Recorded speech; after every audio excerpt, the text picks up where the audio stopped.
26장 17절 이하의 말씀을 보면 믿음의 조상인 아브라함의 아들 이삭이 그의 인생이 여태까지 참 승승장구했는데 여태까지 그 인생이 전혀 부족함이 없는 인생을 살아왔는데 자기의 삶 가운데 굉장히 만만치 않은 삶의 문제 하나를 직면하게 된 그 이야기가 나오는 것을 볼 수가 있습니다. 여러분, 하나님께서는 이삭을 대단히 크게 축복하셨습니다. 그 아버지 아브라함의 믿음을 보고 또 어린 순간서부터 아버지에게 순종하고 또 하나님의 말씀과 하나님의 은혜 안에 살아가는 그 이삭을 하나님께서 얼마나 크게 축복을 해주셨는지 모릅니다. 그래서 그가 젊은 시절서부터 소유가 대단히 많았는데 큰 부자였는데 근데 이게 화근이 됐어요. 그와 함께 살고 있는 동네 사람들이 가만히 보니까 저 사람이 왜 이렇게 부자지? 질투하는 마음이 생겼고 근데 이 질투하고 시기하는 마음이 그냥 감정으로만 그친 것이 아니라 저 사람 우리 동네에서 쫓아내야 되겠다. 기분 나빠서 같이 살 수가 없다. 지금 저 이삭을 우리가 살고 있는 이 땅에서 완전히 몰아내고 그냥 우리끼리 살아야 되겠다. 그렇게 결정을 내리고 말았습니다. 창세기 26장 16절에 보니까 아비멜렉이 이삭에게 이르되 내가 우리보다 크게 강성한즉 다른 이유가 아니에요. 네가 죄를 지었거나 이삭이 큰 문제를 이야기했거나 어떤 그런 것이 아니라 네가 하나님의 복을 우리보다 더 많이 받았으니까 그럼 네가 우리보다 부자인즉 네가 강성한즉 네가 너무나 많은 것을 가진즉 그냥 떠나가라 협박했고 선전포고를 했습니다.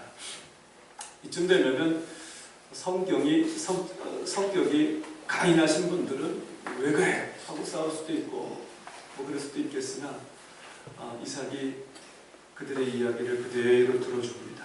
할 수 없이 가족을 데리고 그 땅을 떠나 그랄 골짜기라는 지경에 이르렀는데 그 그랄 골짜기를 바라보니까 하나님이 예비하신 땅인 것 같은 거예요. 그래서 그 땅에서 살아야 되겠다 정착하기로 마음을 먹고 도착하자마자 아주 긴급한 문제 하나를 해결을 하는데 그 문제가 한번 따라합니다. 물의 문제를 해결해야죠. 이 물의 문제를 해결하지 않고서는 여러분 살 수도 없고 그 다음에 이삭이 여태까지 해왔던 사업이 무엇입니까? 양을 치고 가축을 기르는 것이었기 때문에 물이 없이는 감당할 길이 없잖아요. 물을 확보하는 것이었습니다. 여러분 주목해서 잘 좀 한번 들어보세요. 이삭이 만난 문제는 대단히 근본적인 문제예요. 지금 이삭이 직면한 문제는 여러분 대단히 근본적인 문제예요. 새로운 땅에 정착을 하면서 내 장막을 좀 경치가 좋은 곳에 내 장막을 쳐야 되겠다. 여러분 그런 마음의 문제가 아니에요. 사치스러운 마음이 아니에요. 좀 뭔가 좀 편하고 즐겁게 살아야 되겠다. 이런 마음이 아니에요. 좀 한번 좀 나이스하게 좀 즐기면서 한번 살아봐야 되겠다. 이런 거 구하지 않았습니다. 삶의 부수적인 요소들을 구하지 않았습니다. 아니 그럴 겨를이 없었어요. 지금 새로운 땅에서 내가 사느냐 죽느냐 지금 나에게 주어진 이 새로운 시간 속에서 내가 정말 내 영이 사느냐 내 영이 죽느냐 여태까지 어떻게 살았는지는 중요하지 않아요. 지금서부터 앞으로 펼쳐질 그 세월들 가운데 똑같이 쓰러지고 넘어지고 그렇게 살아가느냐 아니면 생명을 갖고 살아가느냐. 지금 이삭은 아주 절체절명의 문제에 놓여져 있는 것이고 그가 구한 것은 생명의 물을 구했다는 것. 여러분 우리들에게 대단히 큰 의미가 있는 것입니다. 삶에 절대적으로 필요한 것이 무엇인가? 2014년 우리들에게 정말로 필요한 것이 무엇인가? 아니 2014년까지는 어떻게 살았는지는 알지 못하겠으나 내가 올해서부터는 좀 한번 다르게 살아봐야 되겠다. 아니 다르게 살아야만 합니다.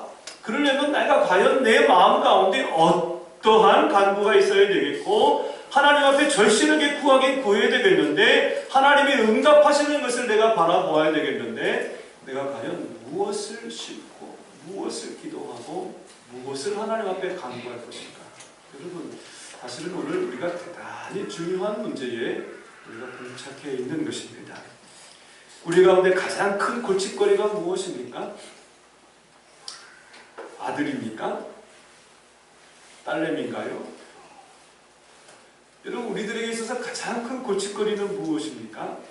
여러분, 어떻게 보면 성경의 사도행전에서도 말씀한 바와 같이 가장 우리들에게 있어서의 큰 골칫거리는 우리 스스로가 우리에게 1차적으로 가장 긴급하게 가장 최우선적으로 내게 필요한 것이 무엇인지를 도무지 우리가 알지 못하고 산다는 거예요. 여러분, 이해가 되십니까? 정말로 내가 가장 하나님 앞에 최우선적으로 구하고 가장 내가 하나님 앞에 간절한 마음으로 간구해야 되는 것이 무엇인지를 우리가 모르고 있는 것이 여러분, 우리 인생의 가장 큰 골칫거리고 가장 큰 문제거리인 거예요. 이삭이 물을 구하는 것처럼 우리들에게도 그와 같은 지혜가 있게 되기를 간절히 원합니다. 이삭이 주저없이 물을 구했던 것처럼 우리가 구해야 될 것은 과연 무엇이겠습니까? 더욱 중요한 접근은 하나님께서 우리에게 긴급하게 주시고자 하는 것이 도대체 무엇일까? 내가 구하는 것도 정말 중요한 일이지만 과연 하나님께서는 2014년도에 시작하는 이 첫 주에, 아니 2014년 우리 한 해 동안에 하나님께서 긴급하게 우리들에게 부어주시고자 하시는 그 하나님의 응답은 도대체 무엇일까? 여러분, 이게 더 중요한 문제일 줄로 믿습니다. 오늘 본문을 보면 베드로가 붙잡혔습니다. 누구에게? 헤롯 왕에게 붙잡혔습니다. 이유는 복잡하지 않아요. 베드로가 성령이 충만한 가운데 그가 하나님의 복음을 전하기 시작을 했습니다. 예수 그리스도가 세상의 주인이고 예수 그리스도가 구주십니다. 이것을 전파했기 때문에, 이것을 선포했기 때문에 헤롯 왕한테 잡혔습니다. 여러분, 이 헤롯 왕은 전적이 있는 사람이잖아요. 성경에 보면 이 헤롯 왕은 똑같은 이유로 요한의 형제 야고보를 붙잡아서 칼로 참수를 했습니다. 교회가 막 일어나고 있었어요. 예수님의 그 귀한 사랑과 하나님의 은혜, 그 성령의 역사하심이 온 세상에 막 퍼지고 있는 그때에 헤롯 왕이 요한의 형제 야고보를 잡아다가 칼로 죽여버렸어요. 근데 칼로 죽였더니 헤롯 왕의 지지도가 하늘을 찌를 줄은 몰라간 거예요. 요즘에 그런 거 하지 않습니까? 지지율 뭐 몇 퍼센트 하는 것처럼 여러분, 그냥 갈릴리 사람 하나 그냥 그렇게 법에 따라서 그냥 탁 하고 참수를 했더니 지지율이 뭐 그냥 하늘을 찌를 듯이 올라가는 거예요. 그 나라 백성들이었던 유대인들이, 이야, 헤롯 왕이 정말 중요한 일 했다. 헤롯 왕이 정말 잘했다. 저 야고보는 정말 잘 죽인 거다 하면서 그 지지도가 막 하늘을 찌를 듯이 올라가는 거예요. 거기다가 예수님의 수제자였던 베드로 하나 더 죽여버리면 헤롯의 정치 생명은 앞으로 탄탄대로가 되는 거예요. 베드로를 잡았습니다. 당장 죽이고 싶었는데 그만 무교절 기간이었었습니다. 절기 때는 죽일 수 없어요. 그래서 이 무교절 절기가 다 끝나고 나면 베드로 탁 죽이고 정치적으로 좀 한번 큰 새로운 전성기를 좀 한번 맞아봐야 되겠다. 헤롯 왕이 그렇게 마음을 탁 먹고 있었던 참이었습니다. 교회가 할 수 있는 일은 기도하는 수밖에 없었습니다. 교회가 할 수 있는 일은 그것밖에 없었어요. 뭐 어떻게 다른 방법을 취할 수가 없잖아요. 그래서 온 교회가 모여서 베드로를 위해서 하나님 앞에 간절한 마음으로 기도했는데 한번 저를 따라합니다. 하나님께서 응답하셨습니다. 이게 오늘 본문의 요지예요. 하나님께서 응답하셨습니다. 우리 옆에 있는 분에게 하나님이 응답하셨습니다. 아주 무거운 그런 믿음을 좀 담아서 다시 한번 우리 아주 믿음으로 고백합니다. 하나님 응답하셨습니다. 시작.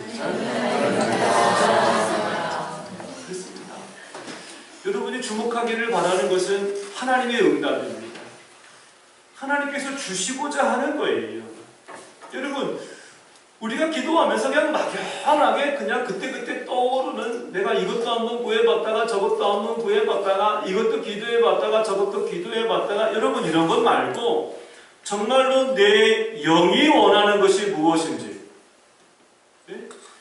그리고 정말로 2014년도를 살아가는 나의 진짜 존재가, 나의 진짜 본질이 원하는 것이 도대체 무엇인지. 그리고 여러분, 말이 반복됩니다. 정말로 하나님께서 나에게 주시고자 하시는 그 귀한 응답이 무엇인지. 여러분, 오늘 이 자리에서 여러분 제대로 묵상이 되어지게 되기를 바랍니다. 6절 말씀을 보면 그 전날 밤이라고 했어요. 여러분 6절 말씀을 보세요. 그 전날 밤. 날이 새면 베드로는 죽는 거예요.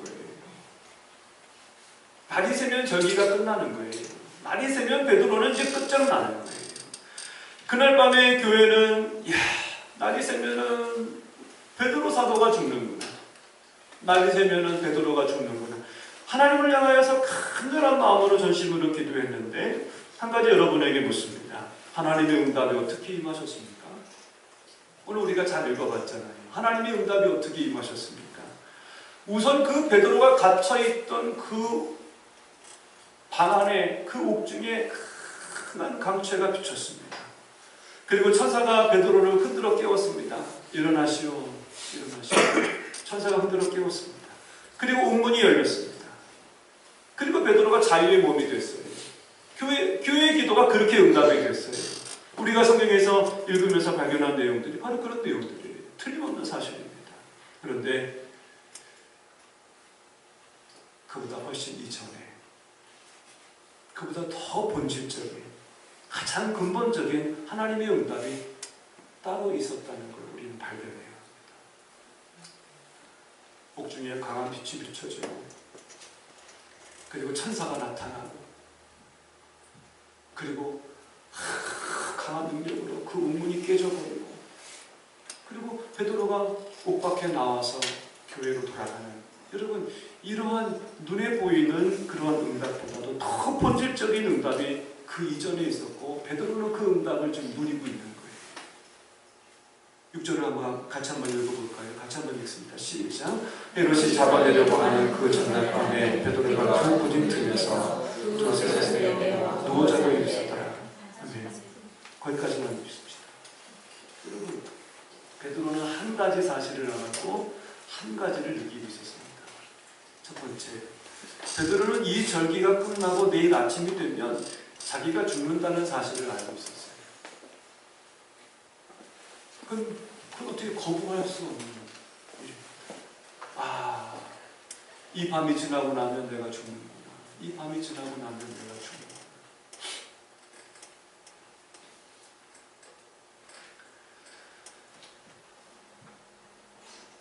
교정복지 사역을 하고 있는 집사님들의 수기를 가만히 들어보면 사형이라는 그 제도는 인간이 만들어 놓은 그러한 제도 가운데 가장 마귀적이고 가장 있어서는 안 되는 그런 것이다 이야기를 합니다.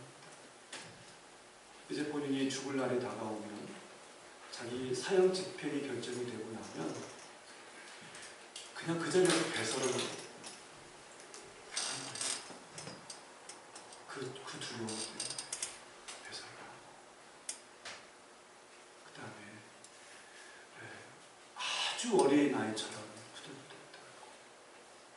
후들후들 옆에서 지켜볼 수가 없는 아주 처참한 환경이 벌어졌더라고요.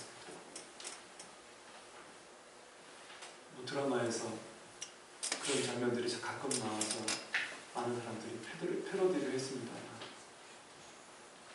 나 떨고 있니? 기억나시나요? 여러분, 그게 하게 많은 개그맨들이나 많은 사람들이 그냥 그렇게 패러디를 해서 그렇지, 여러분 그 심정이 상상이 됩니까? 내가 지금 떨기 시작을 하면 내 마음속에 밀려오는 그 공포가 너무 고통스러울 것 같아서 안 떨려고 무서워하지 않으려고 길을 쓰고 있으면서 자기 친구에게 낯설고 있는 여러분, 이것은 어떻게 보면 우리가 도무지 상상할 수 없는 그런 아주 큰 고통이요, 아픔이요. 그것만으로도 여러분 그 죄가 다 통감될 수 있을 것 같은 여러분 그런 인간적인 생각이 우리 마음 가운데 막 들지 않습니까? 날이 새면은 죽는다는 사실을 알고 이제 끝이구나. 이제는 죽는구나. 그 사실을 알았어요. 그런데 죽음이라는 현실보다도 더 강력한 느낌이 있었는데 그 죽음의 두려움, 그 죽음의 공포보다도 더 강력한 느낌이 있었는데 하늘로부터 내려오는 거부할 수 없는 평강이 베드로를 뒤덮어버린 거예요. 여러분 믿으시면 아멘합시다. 여러분 내가 그것을 어떻게 이해할 수 있겠습니까? 여러분 지금 날이 새면 죽는다고 하는 그 사람이 깊은 잠에 빠져 있어요.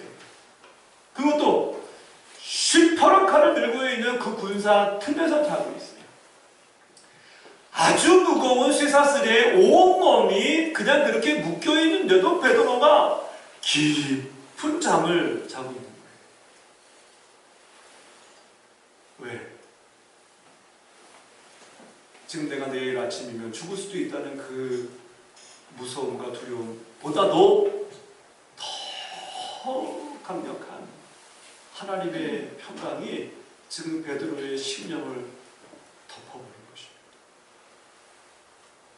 얼마나 깊이 잤는지. 여러분 보통 아이들을 잠에서 깨우려면 불을 탁 킵니다. 앙 하고서 이불을 뒤집어 쓰잖아요. 여러분 그 전기불에 비하겠습니까? 그 옥중에 큰한 빛이 임하였는데 그런데도 얼마나 깊게 잤는지 잠에서 인양반이 일어나질 않는 거예요. 천사가 와서 흔들어 깨웠습니다. 일어나시오. 천사가 와서 흔들어 깨울 때까지도 그 베드로는 큰 평강 가운데 깊은 잠을 자고 있었다. 사랑하는 성도 여러분, 우리 영혼 깊은 곳에 심어주신 그 구원의 평강이 최우선적인 하나님의 응답이라는 것을 믿으시기를 바랍니다. 하나님의 평강이 임할지어다.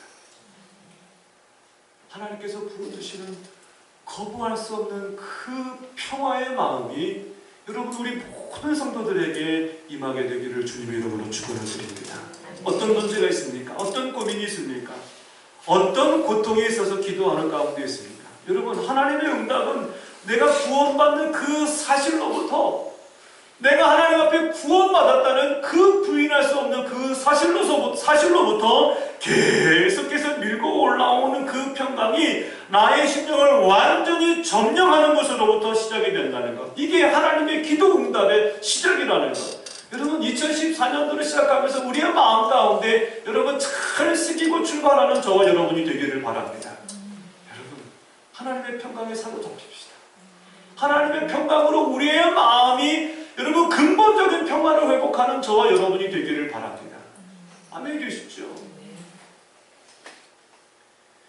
가정이 어떻게 하면 평안할 수 있습니까? 여러분 하나님이 부어주시는 평강이 여러분의 마음 가운데 임해야 가정이 평안할 수 있습니다. 어떻게 하면 좋은 엄마가 될 수 있나요? 공부하라는 소리를 하지 않는 것보다도 더 중요한 좋은 엄마가 되는 비결이 있습니다. 우리 애들은 하도 공부하라는 소리를 잘 안 하는 축에 속한 어쩌다 한번 공부 좀 하지 그러면 애들이 굉장히 놀랍니다. 아니, 우리 엄마 우리 아빠가 저런 소리를 다 하나. 그래서 공부를 안 합니다. 하나님의 평강이 임한 엄마는 좋은 엄마가 될 수 있습니다. 하나님의 평강이 임한 아빠는 좋은 아빠가 될 수 있습니다. 하나님의 평강이 임한 목회자는 좋은 목사가 될 수 있습니다. 하나님의 평강이 임한 성도는 하나님의 좋은 백성이 될 수 있습니다. 하나님의 평강을 구하는 저와 여러분이 되기를 바랍니다. 시편 3편 5절에서 말씀하기를 내가 누워 자고 깨었으니 여호와께서 나를 붙드시리로다 그랬습니다. 여러분 그리고 시편 4편 8절에서 말씀하기를 내가 평안히 눕고 자기도 하리니 나를 안전하게 살게 하시는 이는 오직 여호와 하나님이십니다. 시편 127편 2절 말씀은 우리 교회가 잘 알고 있는 말씀입니다. 여호와께서 그의 사랑하시는 자에게 잠을 주시는도다. 한번 따라합니다. 여호와께서 그의 사랑하는 자에게는 잠을 주시는도다. 그래서 예배 시간에 하나님의 사랑을 많이 받으십니까? 성경 주경가들이 이 말씀을 풀기를 여호와께서 그의 사랑하는 자가 잠들었을 때에 하나님의 평강을 부어주십니다. 하나님께서 그가 사랑하시는 자가 잠들었을 때에 친히 하나님께서는 일하시는도다. 하나님께 사랑하시는 그 백성이 깊이 잠이 들었나요? 그 잠이 들었을 때에 하나님께서 친히 복을 나리워 주시는도다. 여러분, 여리고 특별 새벽 기도회가 이제 내일부터 시작이 됩니다. 우리 성도들이 잠에서 깨어 일어나 성전에 모일 때 우리의 마음속에 그런 믿음이 있었으면 좋겠어요. 지난밤에도 하나님께서 나에게 평강의 잠을 주셨습니다. 아멘이시죠? 지난밤에도 하나님께서 내가 비록 잠들었지만 하나님은 나를 위해서 일하셨습니다. 지난밤에도 나는 깊은 잠에 빠졌지만 하나님께서 나에게 복을 나리워 주셨습니다. 여러분, 믿음으로 고백하는 그런 저와 여러분이 되기를 바랍니다. 편히 잠들어 있는 남편을 지켜볼 때가 있습니까? 평안히 잠들어 있는 아내를 지켜볼 때가 있습니까? 평안히 잠들어 있는 우리 자녀들을 지켜볼 때가 있습니까? 하나님, 주님께서 우리 가족을 사랑하여 주옵소서. 아무것도 모르게 지금 깊은 잠에 들어있으나 하나님께서는 보이지 않는 가운데 일하시고 보이지 않는 가운데 우리를 위하여 복을 나리워 주시는 줄 믿습니다. 하나님, 근본적인 평강의 마음이 우리 모든 성도들에게 있게 되기를 바랍니다. 베드로는 십자가에서 자기 죄를 보았습니다. 예수님께서 처절하게 고통당하시고 면류관을 쓰시고 가시면류관을 쓰시고 창에 찔르시고 돌아가시는 그 모습을 보면서 자기 죄가 얼마나 무서운 죄인 것을 알았습니다. 그리고 부활하신 주님의 음성을 들으면서 자신의 영생을 보았습니다. 베드로는 오순절 마가다락방에서 약속의 성취를 보았어요. 여러분, 성령이 역사하시는 그 임재 속에서 베드로는 예수님의 영원한 승리를 보았습니다. 여기서부터 밀려오는 평강이 베드로의 심령에 강하게 임한 거예요. 죽어도 좋은 거예요. 이 세상이 끝나도 좋은 거예요. 오늘 하나님의 평강이 나에게 임하였으니 이제는 그 모든 것은 이제 새로운 시작이요, 새로운 응답의 첫걸음을 내딛게 된 것을 베드로는 잘 알고 있었는 줄로 믿습니다. 다음에 우리가 살펴보기를 원하는 하나님의 응답은 옥중의 광채가 빛났다는 거예요. 여러분, 옥중의 광채가 빛났다. 여러분, 캄캄한 그 옥중에 여러분, 그 어떠한 소망도 그 어떠한 희망의 냄새가 맡을 수 없는 그 옥중에 하나님 나라의 귀한 광채가 빛났다는 것을 하나님께서는 불가능이 없다라는 그런 아주 놀라운 선언을 하시는 것과 같은 것입니다. 상황이 어떠하든지 그것은 아무런 문제가 되지를 않는 거예요. 옥중에 갇혔든지 착고에 지금 갇혔든지 로마군이 지켜보든지 내일 나에게 죽음이 다가오든지 아무런 문제가 되지 않아요. 하나님께서는 모든 것이 가능합니다. 믿으시면 아멘. 이것이 진리고 이게 우리 신앙의 기초잖아요. 하나님께서는 무엇이든지 하실 수 있는 하나님, 전지전능하신 하나님. 지금 이 순간에도 나의 삶이 마치 옥에 갇힌 것처럼 캄캄할지라도 그곳에서 하나님께서 빛을 비춰주시면 모든 것이 다 바뀌게 될 것이라는 것. 여러분, 이것이 여러분 우리들의 마음속에 신앙의 기초 되기를 바랍니다. 하나님께서 베드로가 잠들어 있는 그 공간을 더 이상 어둠이 장악하지 못하도록 하셨습니다. 더 이상 어둠이 지배하지 못하도록 하셨습니다. 여러분, 어둠은 불이었고 죄악입니다. 인간의 욕망이자 정욕입니다. 어둠의 왕국이고 지옥입니다. 여러분, 어둠이라는 것은 인간이 만들어 놓은 그 모든 절망적인 사건들입니다. 이런 것들이 가득 나를 둘러 진치고 있을 때 여러분, 희망의 빛이 비춰지는 거예요. 어둠이 빛을 삼키지 못한다는 사실을 기억하시기를 바랍니다. 여러분, 한번 따라 보세요. 어둠이 빛을 삼키지 못합니다. 여러분, 강력한 빛이 있는데 어둠이 밀려오더니 그 빛을 소멸할 수 있던가요? 여러분, 하나님의 창조의 섭리는 그렇지 않아요. 아무리 깊은 흑암일지라도, 아무리 강력한 어둠일지라도 빛을 삼킬 수 있는 어둠은 존재하지 않습니다. 빽빽한 어둠이 차 있을지라도 여러분, 자그마한 빛 하나가 반짝 비치면 그 어둠을 쪼갤 수 있는 것이 하나님의 창조의 섭리인 거예요. 여러분, 그 빛이 존재하고 있다는 것을 믿으시기를 바랍니다. 그리고 그 빛이 나의 삶 가운데 비춰질 수 있다는 것을 믿으시기를 바랍니다. 그 빛이 나에게 예비되어 있다는 것을 믿으시기를 바랍니다. 하나님의 전적인 개입이 지금 준비되어 있다는 것을 믿으시기를 바랍니다. 실질적인 하나님의 임재가 임박해 있다는 것을 믿으시기를 바랍니다. 그게 우리가 오늘도 살아갈 수 있는 희망이요, 오늘도 우리가 살아내야 할 그러한 삶의 이유가 되지 않겠습니까? 오늘 본문에서 분명한 메시지를 발견하게 되기를 바랍니다. 우리 상황이 아무리 어둡고 캄캄하다 해도, 또한 우리가 아무리 꽁꽁 묶여있는 옥에 갇혀 속박되어 있다 하더라도 그것은 아무런 문제가 되지 않습니다. 하나님이 우리를 구해내고자 하신다면 그 일은 가능한 일입니다.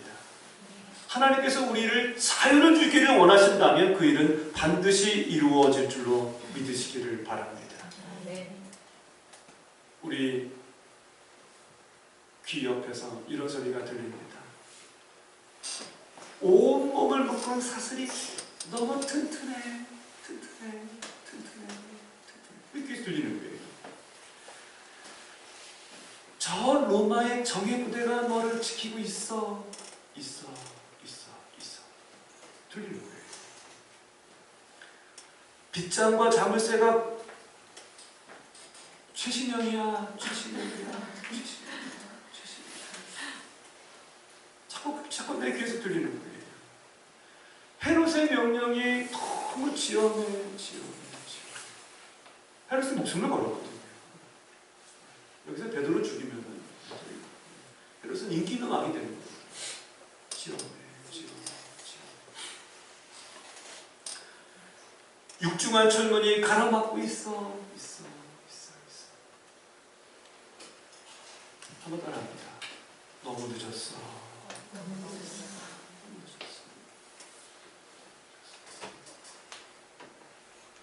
한 번 더 따라할까요? 방법이 없어.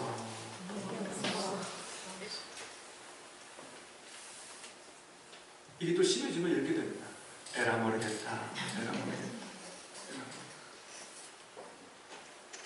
이런 계속해서 우리의 마음에 들려오는 그 음성이에요.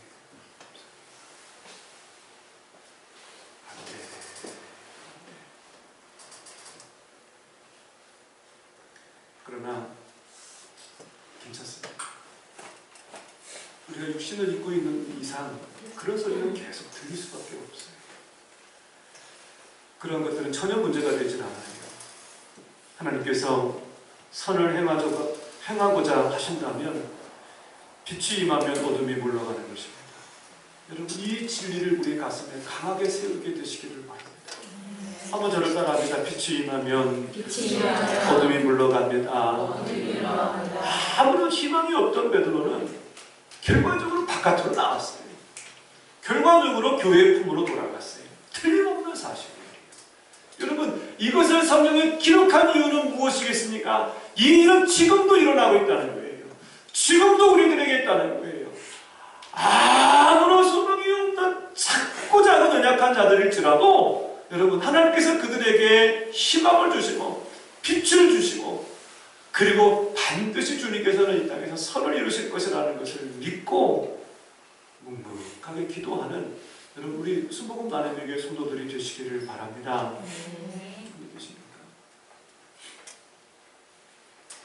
하나님께서 어떻게 기도에 응답을 하시는가?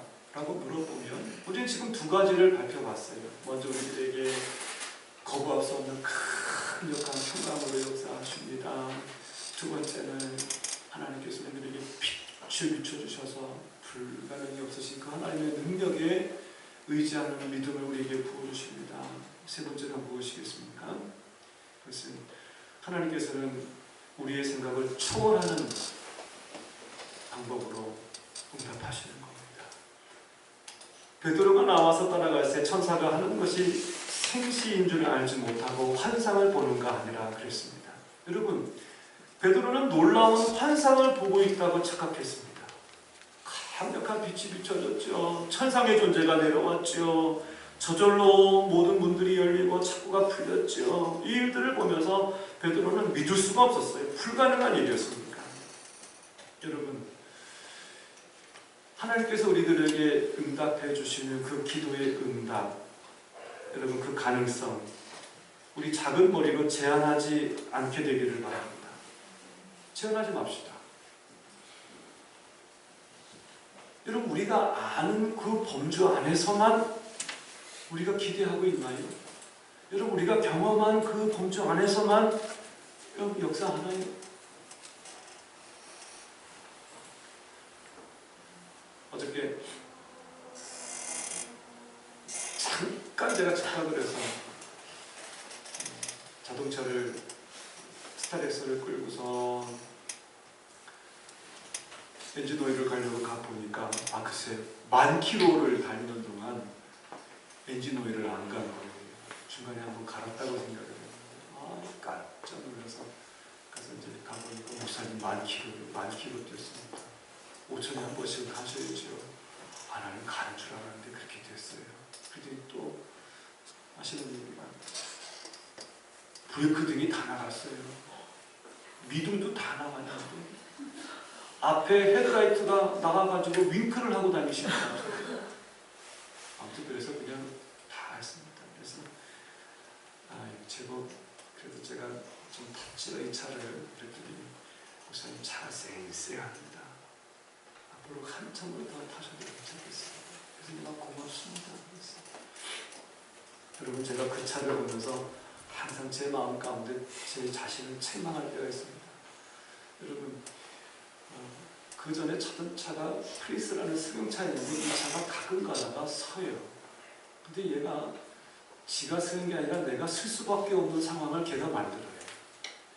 이 차가 이 프리스가 오래돼서 이게 어떻게 되냐면 갑자기 차가 뜨거워.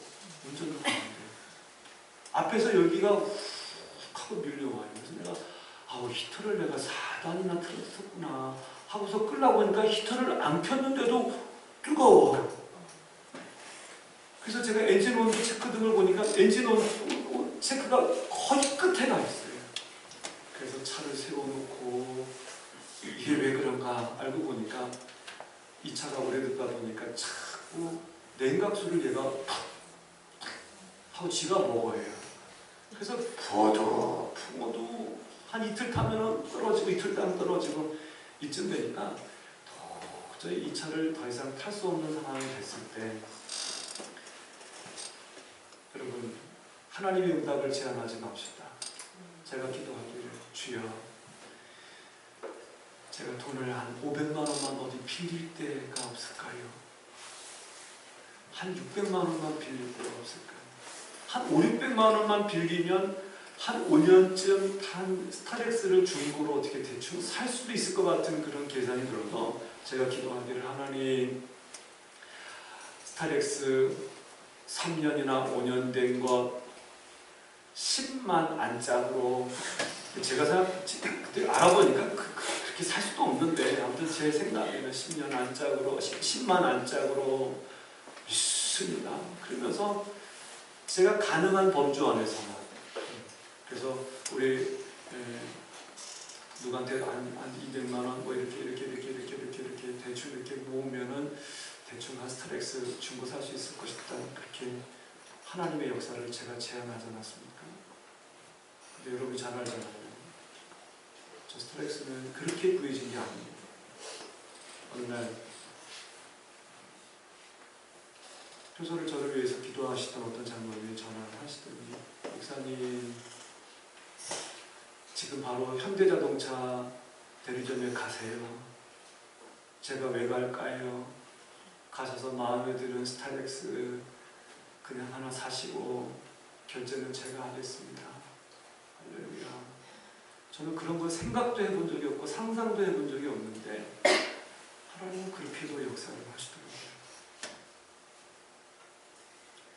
여러분이 원하는 일들이 너무 큽니까?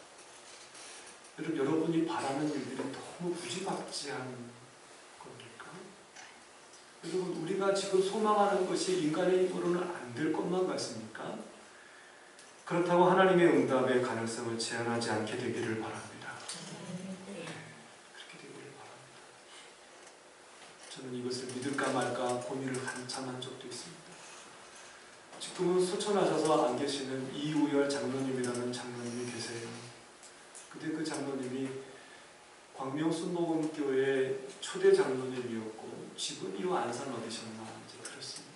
근데 그 이우열 장로님이 평소에는 그 장로님의 사업이 오락실이었거든요. 그래서 제 마음 가운데 장로님이면 오락실을 좀 안 하면 좋겠다. 그 장로님이 좀 이렇게 겉으로 이러시거든요. 장로님은 조금 좀 부드러웠으면 좋겠다.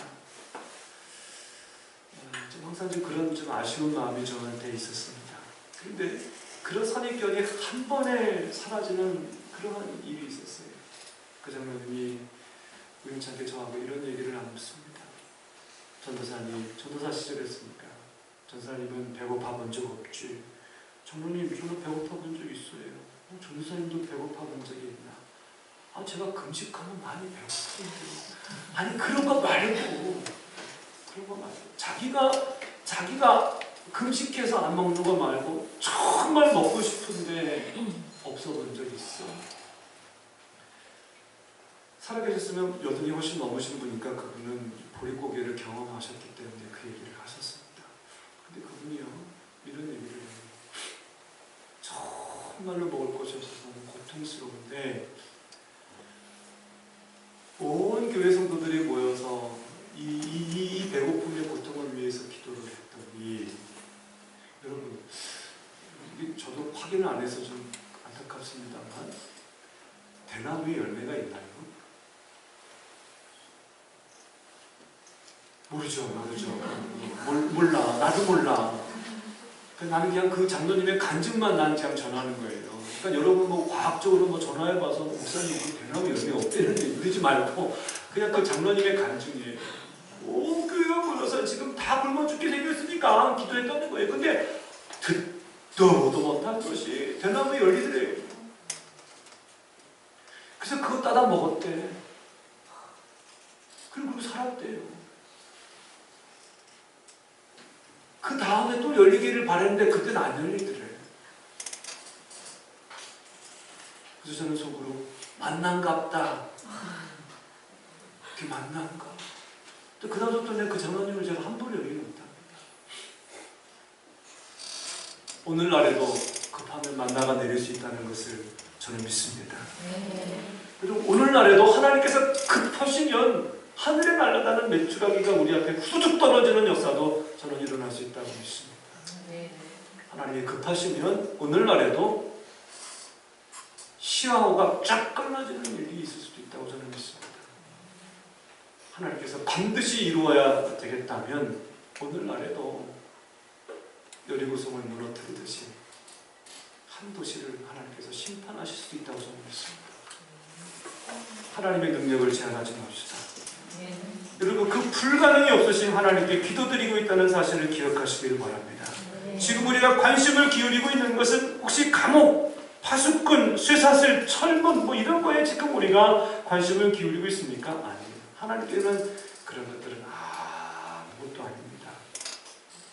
하나님 우리의 간구를 귀를 기울여 주신 하나님 큰 간구를 가지고 하나님께 나아오는 저와 여러분이 되기를 바랍니다. 시편 81편 10절에서 말씀합니다. 나는 너를 애굽 땅에서 인도하여 낸 여호와 내 하나님이니 내 입을 크게 열라 내가 채우라 하셨으나. 한번 따라합니다. 입을 크게 열라. 입을 크게 열라. 다시 한번 입을 크게 열라. 입을 크게 열라. 내가 채우리라.